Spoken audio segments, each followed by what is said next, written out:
शुरुआत करते हैं आज की कुछ खास खबरों से। मध्य प्रदेश में राशन की पात्रता रखने वाले और संबल योजना के हितग्राही को भी इस योजना से जोड़ा गया। शिवपुरी जिले में ग्वालियर में दातिया भिंड 2 दिन पहले तक रीवा में और बिनेबाड़ी में भी टीकमगढ़ में भी बहुत बारिश हो रही है। शिवपुरी भारी बारिश का केंद्र बना हुआ है। अब तक शिवपुरी में 800 मिलीमीटर से ज्यादा बारिश हो चुकी है।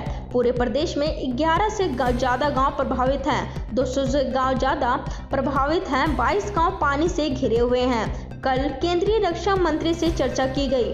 आज 5 बजे से ही फिर रेस्क्यू शुरू होना था, लेकिन खराब मौसम के कारण रेस्क्यू में दिक्कत आ रही है। मैंने भी जाने की कोशिश की, लेकिन खराब मौसम होने के कारण मैं जा नहीं पाया। प्रधानमंत्री मोदी से भी मेरी चर्चा हुई। प्रधानमंत्री को प्रदेश की बारिश को लेकर सारी स्थिति से अवगत कराया है। उन्होंने कहा कि हर संभव मध्य प्रदेश से कोशिश की जाएगी। एयरफोर्स से हेलीकॉप्टर भी खराब मौसम के कारण उतनी तेजी से रेस्क्यू ऑपरेशन नहीं चला पा रहे हैं। 4 कॉलम आर्मी से भी मांगे हैं। एक कॉलम में 80 लोग होते हैं। बचाव करने लगे अधिकारी कर्मचारी अच्छा काम कर रहे हैं। हर संभव उपाय हम कर रहे हैं। हमारे 2 मंत्री यशोधरा और महेंद्र सिंह सिसोदिया शिवपुरी में ही हैं। संकट छोटा नहीं, संकट बड़ा है। सरकार पूरी क्षमता से जुड़ा हुआ। अवैध शराब को लेकर कड़ा कानून बनाया गया है। ऐसे लोगों को आजीवन कारावास या फांसी की सजा मिले, इसे विधानसभा में लाया जाएगा। एक तो इस योजना में आज आयुष्मान भारत योजना के अंतर्गत आज 2.5 करोड़ आयुष्मान कार्ड बना के यहाँ प्रदान किया गया है। अब 2.5 करोड़ भाई बहन मध्य प्रदेश के इस योजना के अंतर्गत निःशुल्क इलाज 5 लाख रुपए तक का सरकारी हो या संबद्ध प्राइवेट अस्पताल वहाँ करा सकेंगे। लेकिन ये संख्या हम और बढ़ाने वाले हैं।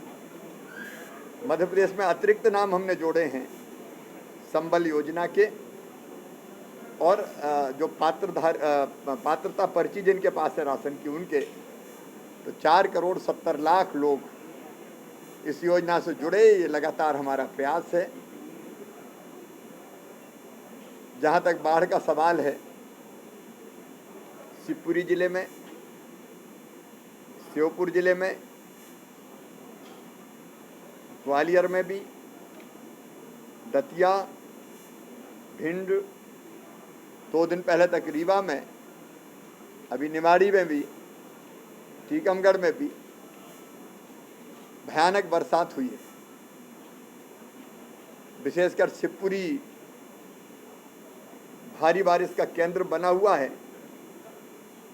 और 2 दिन में ही 800 मीटर से ज्यादा बारिश सवेरे तक हो गई थी। 800 मिलीमीटर। कई बार ये पूरे साल की बारिश होती है। लगभग 1100 गांव पूरे प्रदेश में प्रभावित हैं। 200 गांव ज्यादा प्रभावित हैं। 22 गांव घिरे हुए हैं। कल ही रक्षा मंत्री जी से चर्चा करके हमने एयरफोर्स के हेलीकॉप्टर बुला लिए थे।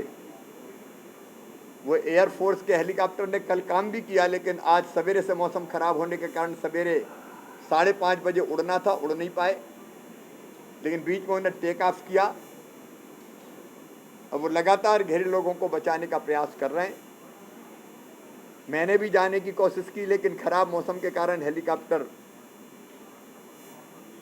पहुंच नहीं पाएगा, क्योंकि बहुत लो क्लाउड्स थे, बादल बहुत नीचे थे। लेकिन स्थिति की गंभीरता को देखते हुए, क्योंकि बारिश अभी भी हो रही है, फिर माननीय प्रधानमंत्री जी से मैंने चर्चा की और प्रधानमंत्री जी को सारी स्थिति से अवगत कराया। बहुत संवेदनशीलता के साथ प्रधानमंत्री जी ने कहा कि चिंता नहीं करें, भारत सरकार, प्रधानमंत्री जी हर संभव मदद करेंगे। अब मैंने प्रधानमंत्री जी से आर्मी के बारे में भी बात की कि ऐसी स्थिति है कि केवल एनडीआरएफ से और एसडीआरएफ से काम नहीं चल रहा, और चूंकि एयरफोर्स के हेलीकॉप्टर भी खराब मौसम के कारण उतना रेस्क्यू ऑपरेशन नहीं चला पा रहे, और इसलिए आर्मी भेजना उपयुक्त होगा, तो हमने 4 कॉलम आर्मी के मांगे हैं।